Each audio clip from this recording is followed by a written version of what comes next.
Students welcome back to statistics by Savita.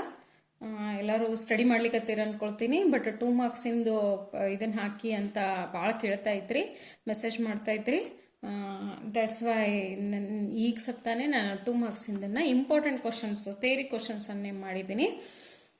ಇದರಲ್ಲಿ ನೀವು index number ಮತ್ತು ಟೈಮ್ ಸೀರೀಸು, ಇಂಟರ್ಪೊಲೇಷನ್, ಎಕ್ಸ್ಟ್ರಾಪೊಲೇಷನ್ ಈ ವಿಡಿಯೋದಲ್ಲಿ ಹಾಕ್ತಾ ಇದ್ದೀನಿ. ನೆಕ್ಸ್ಟ್ ವಿಡಿಯೋದಲ್ಲಿ ನಿಮ್ಗೆ ಥೆರಾಟಿಕಲ್ ಡಿಸ್ಟ್ರಿಬ್ಯೂಷನ್ ಒಂದನ್ನು ಅಪ್ಲೋಡ್ ಮಾಡ್ತೀನಿ. ಬರೀ ಜಸ್ಟ್ ಕೇಳ್ಕೊಂಡ್ಬಿಟ್ರು ನಿಮ್ಗೆ ಅಲ್ಲಿ ಬರೀಬಹುದು ನೀವು. ಓಕೆ, ಇಂಡೆಕ್ಸ್ ನಂಬರಲ್ಲಿ ಯಾವ್ದು ಇಂಪಾರ್ಟೆಂಟ್ ಅಂತಂದರೆ 2 ಕ್ಯಾರೆಕ್ಟರಿಸ್ಟಿಕ್ಸು. ಇಲ್ಲಿ ಕ್ಯಾರೆಕ್ಟರಿಸ್ಟಿಕ್ಸ್ 4 ಇರೋದ್ರಿಂದ ಅಲ್ಲಿ ನೀವು 2 ಬರೆದ್ರೆ ಸಾಕು. Right any 2 characteristics of index number ಅಂದರೆ ಇಲ್ಲಿ ಯಾವಾಗಲೂ 2 ಸೆಂಟೆನ್ಸ್ ಬರುವಂಥದ್ದೇ ಕ್ವಶನ್ ಇರ್ತದೆ 2 ಮಾರ್ಕ್ಸಲ್ಲಿ. ಇಲ್ಲ ಸ್ಮಾಲ್ ಎಕ್ಸಾಂಪಲ್ಸ್ ಇರ್ತದೆ, ಬಟ್ ಎಕ್ಸಾಂಪಲ್ನ ಕನ್ಸಿಡರ್ ಮಾಡಿಲ್ಲ, ಯಾಕಂದ್ರೆ ನೀವು 5 ಮಾರ್ಕ್ಸಿಗೆ 10 ಮಾರ್ಕ್ಸಿಗೆ ಎಕ್ಸಾಂಪಲ್ಸನ್ನು ಮಾಡ್ಕೊಂಡು ಬಿಟ್ಟಿರ್ತೀರಿ. What are the 2 characteristics of index number ಅಂದಾಗ, the first one is a specialized type of average. This is having a specialized type of average, and second one is a facilitate a comparison. It facilitate a comparison. ಇವೆರಡು ಮಾಡ್ಕೊಂಡ್ರಿ ಅಂದರೆ characteristics ಬರಿ ಅಂದ ತಕ್ಷಣ 2 perfect ಆಗಿ ಮಾಡ್ಕೊಂಡ್ರಿ ಅಂದ್ರೆ ಬರಿಬೋದು. Okay, then the 2 limitation. What are the limitations of a index number? Then the first one is a different formula give a different answers, and second one is a index number can be misused. ಇದೆರಡು ಮಾಡ್ಕೊಂಡು ಬರಿಬೋದು ನೀವು. Okay, then what are the 2 norms for selecting a base year? Selecting a base year ಅಂತ ಬಂದಾಗ, selection of the base year ಅಂತ steps for the construction of index number ಒಳಗೆ ಬಂದಾಗ ಅಲ್ಲಿ 2 ಪಾಯಿಂಟ್ ಬರ್ತಾವ. ಒಂದು first one, base period should be economically stable. Second one, base period should not be too distant from the current period. Okay, okay, then what are the 2 uses of a index number ಅಂತ ಕೇಳಿದ್ರೆ, ಇದರಲ್ಲಿ uses usually ನಿಮಗೆ 5 ಮಾರ್ಕ್ಸಿಗೆ ಬಂತಂದ್ರೆ 5 ಬರಿಬೇಕು, but ಇಲ್ಲ ಅಂದ್ರೆ 2 ಮಾರ್ಕ್ಸಿಗೆ ಬಂದ್ರೆ you have to write it any 2, but do it compulsory ಲಿದ 2. Used in trends and tendencies. Index numbers are used in trends and tendencies. And the second one is it facilitates the comparative study. It facilitates the comparative study. These are the 2 uses of index number. Then the one more question is, why Fisher's index number is called as an ideal index number? Why Fisher's index number is called as an ideal index number? The first one is, it is based on geometric mean and it considers both current and base year quantities.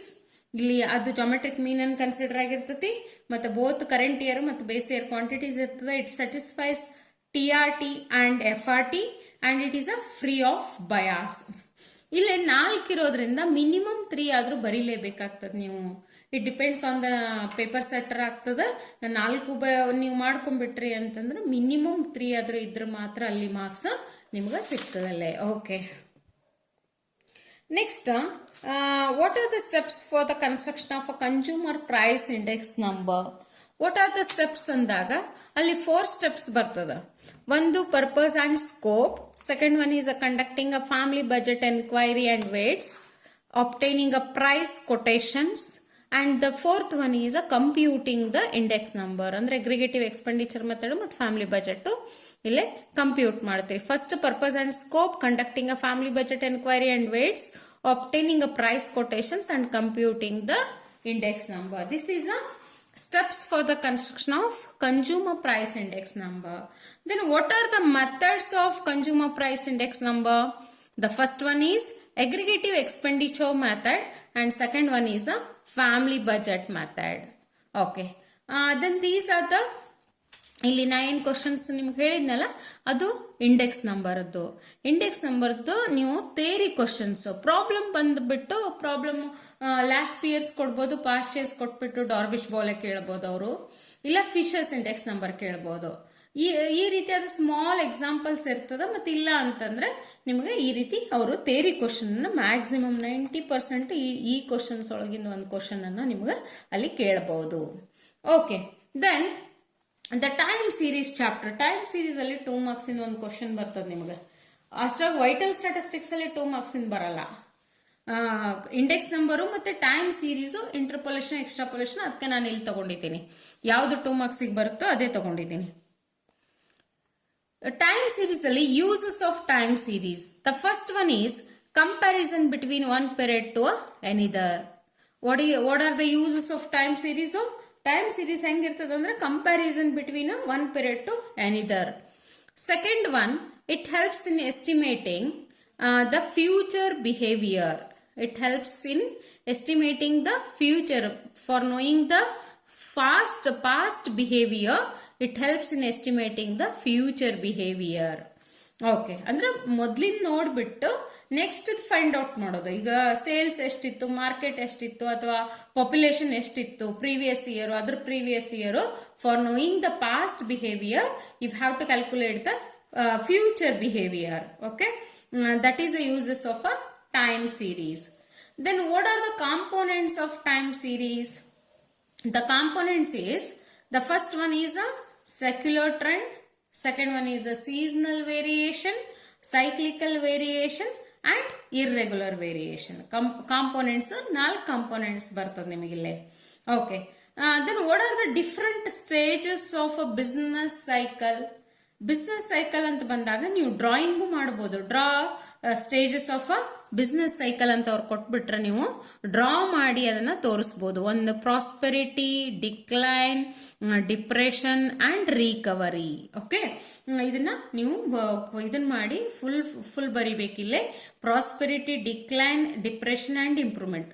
Right the stages of business cycle ಅಂತ ಕೇಳಿದ್ರೆ ಇದೇ ರೀತಿ ಬರೀರಿ. But ಅವರು draw ಅಂದ್ರ if have to must and should you have to draw and show it. Okay, then this time series question is completed. The next one is, okay, the next one,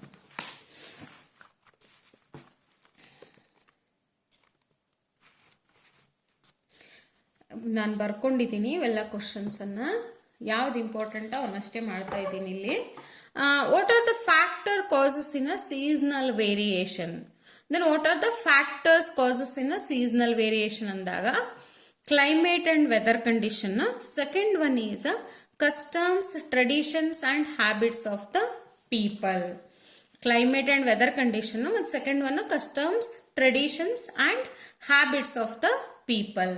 Then the fifth one is mention the merits and demerits of the least square. ಇಲ್ಲಿ merits and demerits ಒಂದೊಂದು ಮಾಡ್ಕೊಂಡ್ ಬಿಡ್ರಿ, ಯಾಕಂದ್ರೆ 2 ಮಾರ್ಕ್ಸಿಗೆ ಕೇಳ್ಬೋದು, ಇಲ್ಲ 1 ಮಾರ್ಕಿಗೆ ಕೇಳ್ಬೋದು. Usually ಅದನ್ನ 2 ಮಾರ್ಕಿಗೆ ಕೇಳ್ತಾರೆ, ಮೆರಿಟ್ ಮತ್ತೆ ಡಿಮೆರಿಟ್. ಫಸ್ಟ್ ಒನ್ ಮೆರಿಟ್ ತಗೊಂಡಾಗ it can be used for forecasting the future trend. ಇದು ಮೆರಿಟ್. ಇದು ಡಿಮೆರಿಟ್ ಏನಪ್ಪಾ ಇದ್ರ ಅಂದ್ರೆ the calculation of this least square method is difficult. The calculation is difficult because it is a mathematical. That's why it is difficult to calculate. It's a tedious to calculate. Okay, this one is a merit and demerit of a least square. ಇನ್ನು ಒಂದು ಅವ್ರು ಕೇಳ್ಬೋದು ನಿಮಗೆ, what are the causes of irregular variation ಅಂತ ಕೇಳಿದ್ರು. ನೀವಲ್ಲಿ ಬರೆಯೋದು earthquake, tsunami, floods ಬರೀಬಹುದು. Okay, then come to that interpolation and extrapolation. Interpolation extrapolation ಒಳಗ ನಿಮಗೆ 3 ಕ್ವಶನ್ ಬರ್ತದಲ್ಲೇ. 3 ಕ್ವಶನ್, ಅದು 3 ಕ್ವಶನ್ನಾಗ 1 ಕ್ವಶನ್ ನಿಮ್ಗೆ ಯಾವ್ದಾರ ನಾಳೆ ಎಕ್ಸಾಮಿಗೆ ಬರಬಹುದು.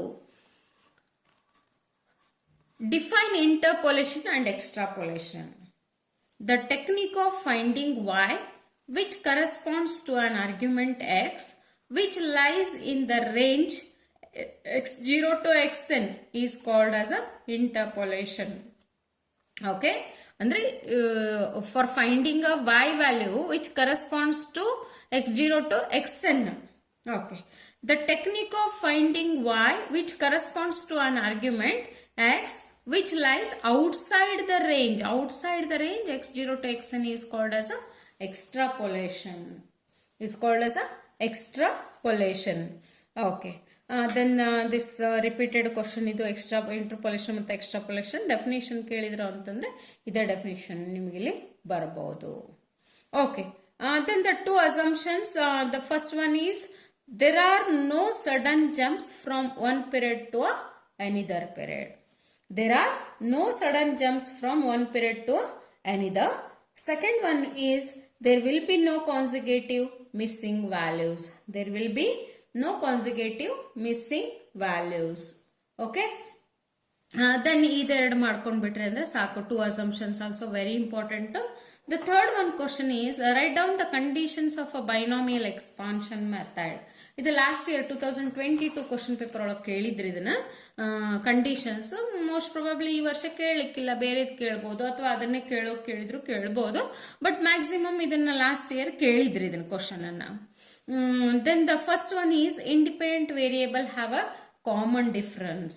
Independent variable have a common difference. Second one is the value of x for which the value of y is to be interpolated must be one of the value of the x. ಅಂದ್ರೆ ಅದರೊಳಗಿಂದ value ಇರ್ತದ ಅಂತ. must be one of the value of the x. These three ಅಂದ್ರೆ methods ಯಾವುದಪ್ಪ ಅಂತಂದ್ರೆ ಇನ್ನೂ ಒಂದು interpolation ಎಕ್ಸ್ಟ್ರಾಪೋಲೇಷನ್ ಒಳಗ what are the methods ಅಂತ ಕೇಳಿದ್ರೆ binomial expansion method and Newton's difference method ಅಂತ ತಗೋಬಹುದು ನೀವು. ಅದೊಂದು ಥಿಯರಿ ಕ್ವಶನ್ ಬರ್ಬೋದು ನಿಮ್ಗೆ. ಇಷ್ಟು ಥಿಯರಿ ಕ್ವಶನ್ ಬಿಟ್ರೆ ಮತ್ತೆ ಬೇರೆ ಥಿಯರಿ ಕ್ವಶನ್ ನಿಮ್ಗೆ ಕೇಳಲಿಕ್ಕಿಲ್ಲ. ಇಂಟರ್ಪೋಲೇಷನ್ ಎಕ್ಸ್ಟ್ರಾಪೋಲೇಷನ್ ಆಗಂತೂ ಆಯ್ತು. ಈಗ ಇದರಲ್ಲಿ ನಿಮ್ಗೆ ಕ್ವಶನ್ ಬಂದ್ಬಿಟ್ಟು ಇನ್ನೂ ಮತ್ತೆ ಕೇಳಬೇಕಂದ್ರೆ ಈಗ expand y-1 to the power 5, expand y-1 to the power 6 ಅಂತ ಕೇಳಬಹುದು. ಓಕೆ, ಇಲ್ಲಿ ಕಮೆಂಟ್ಸ್ ಹಾಕ್ತಿದ್ರಿ. ನನಗೆ ಆ ಕಮೆಂಟ್ಸಿಗೆ ಒಂದೊಂದು ಕಮೆಂಟ್ಸಿಗೆ ಹೆಂಗೆ ರಿಪ್ಲೈ ಮಾಡೋದು ಅಂತಾನೆ ನನಗೆ ಗೊತ್ತಾಗಿಲ್ಲ, ನಾನು ರಿಪ್ಲೈ ಮಾಡಿಲ್ಲ. ಇಲ್ಲಿ ನೋಡಿ, ಇಲ್ಲಿ ಯಾರೋ ಇದು ಹಾಕಿದ್ರಿ, ಬೈನೋಮಿಯಲ್ ಎಕ್ಸ್ಪಾನ್ಷನ್ ಪಾಸ್ಕಲ್ ಟ್ರಯಾಂಗಲ್ ಅನ್ನ ಪೆನ್ಸಿಲ್ ಬರೀಬೇಕಾ ಅಂತ ಹೇಳಿ. ಪಾಸ್ಕಲ್ ಟ್ರಯಾಂಗಲ್ ಏನಿದೆ ಅಲ್ಲ, ಪಾಸ್ಕಲ್ ಟ್ರಯಾಂಗಲ್ಗೆ ಮಾರ್ಕ್ಸ್ ಇಲ್ಲ. ಪಾಸ್ಕಲ್ ಟ್ರಯಾಂಗಲ್ ಮಾರ್ಕ್ಸ್ ಇಲ್ಲ. ಅದನ್ನ ರಫ್ ಆಗಿ ಹಾಕೋಬಹುದು ನೀವು ಇಲ್ಲಾದ್ರೂ ಹಾಕೊಳ್ಳಿ, ಆನ್ಸರ್ ಬರೀತಿರ್ತಿರಲ್ಲ ಅಲ್ಲಿ ಸೈಡಿಗಾದ್ರೂ ಹಾಕೊಳ್ಳಿ, ಇಲ್ಲ ಲಾಸ್ಟಿಗಾದ್ರೂ ಹಾಕೊಳ್ಳಿ. ಬಟ್ ಬೆಟರ್ ನೀವು ಸೈಡಿಗೆ ಹಾಕೊಂಡ್ಬಿಟ್ಟು ಅಲ್ಲಿ ಕ್ಯಾಲ್ಕುಲೇಷನ್ ತಗೊಂಡ್ಬಿಟ್ಟು ನೀವು ಇಲ್ಲಿ y-1 to the power 5 ಅಂತ ತಗೊಂಡು ಮಾಡ್ಕೋಬಹುದು. ಓಕೆ, ಬಟ್ ಅದಕ್ಕೆ ಮಾರ್ಕ್ಸ್ ಇಲ್ಲ. ಬಟ್ ಡೈರೆಕ್ಟ್ ಫಾರ್ಮುಲಾಗೆ ಮಾರ್ಕ್ಸ್ ಇದೆ, ಫಾರ್ಮುಲಾಗೆ ಮಾರ್ಕ್ಸ್ ಇದೆ ಅಲ್ಲಿ. ಓಕೆ, ದೀಸ್ ಆರ್ ದ ಈಗ 3 ಕ್ವಶನ್ ಆಯ್ತು ನಿಮ್ಗೆ. 3 ಕ್ವಶನ್. ಇನ್ನು ಒಂದು ಥೆರಾಟಿಕಲ್ ಡಿಸ್ಟ್ರಿಬ್ಯೂಷನ್ ಬರ್ತದೆ ನಿಮ್ಗೆ, SQC ಒಳಗಿನ ಬರ್ಬೋದು, ಮತ್ತೆ ಇದು ಬರ್ಬೋದು ಸ್ಟಾಟಿಸ್ಟಿಕಲ್ ಇನ್ಫರೆನ್ಸ್. ಒಟ್ಟ 8 ಕ್ವಶನ್ ಬರ್ತಾವಲ್ಲ ನಿಮ್ಗೆ. 8 question. You have to solve any 5 questions. ಇಲ್ಲಿ 3 ಕ್ವಶನ್ಸ್ ಅಟೆಂಪ್ಟ್ ಮಾಡಿದ್ರೆ ಇಂಡೆಕ್ಸ್ ನಂಬರು, ಟೈಮ್ ಸೀರೀಸ್ ಮತ್ತೆ ಇಂಟರ್ಪೋಲೇಷನ್ ಎಕ್ಸ್ಟ್ರಾಪೋಲೇಷನ್ ಮಾಡಿದ್ರೆ ನಿಮ್ಗೆ theoretical distribution, statistical inference, SQC ಮತ್ತೆ ಆಪರೇಷನ್ ರಿಸರ್ಚ್ ಅಲ್ಲಿ ಒಂದು 4 ಕ್ವಶನ್ ಉಳಿತದೆ ನಿಮ್ಗೆ. 4 3 7 ಆಯ್ತಲ್ಲ. ಇನ್ನೊಂದು ಒಂದು ನಿಮಿಷ ಚೆಕ್ ಮಾಡ್ಬಿಡ್ತೀನಿ ಅದನ್ನ.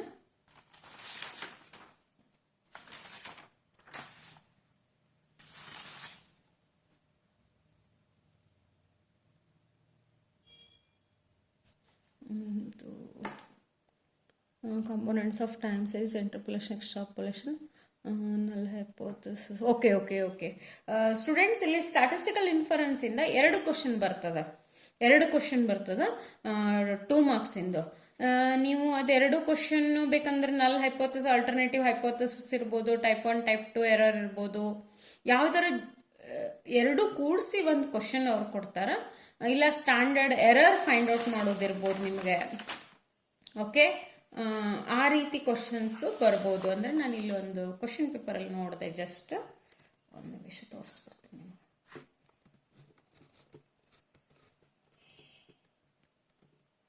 ನೋಡಿ, ಇಲ್ಲಿ state 2 norms for the selection of the base year ಅದನ್ನು ತಗೊಂಡಿದ್ದೀನಿ. Mention all the components of time series ಅದನ್ನು ತಗೊಂಡಿದ್ದೀವಿ. Write any 2 assumptions of interpolation and ಎಕ್ಸ್ಟ್ರಾಪೋಲೇಷನ್.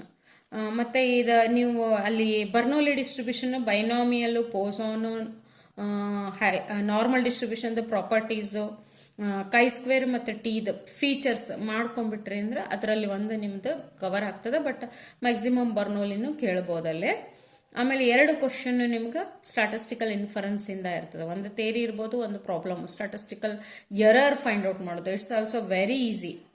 Standard error for the x1 bar minus x2 bar, equality of mean, standard error of x bar, ಅಂತ ಇರ್ಬೋದು. Standard error of P ಅಂತ ಇರ್ಬೋದು, standard error of P1 - P2. ಅದೊಂದು chart ಅದ, chart ನೋಡ್ಕೊಂಡ್ಬಿಟ್ರಿ ಅಂದ್ರೆ very easy. 2 problem ಕೊಟ್ಟಿರ್ತಾರೆ, ನೀವು ಬರೀ ಅಲ್ಲೇ ಹಾಕಿ ಮಾಡೋದು ಅಷ್ಟೇ. ಅಲ್ಲೇ standard error of okay P1 - P2 divide by square root of PQ into 1/N1 plus 1/N2 find out ಮಾಡಿದ್ರೆ ಸಾಕಲ್ಲಿ.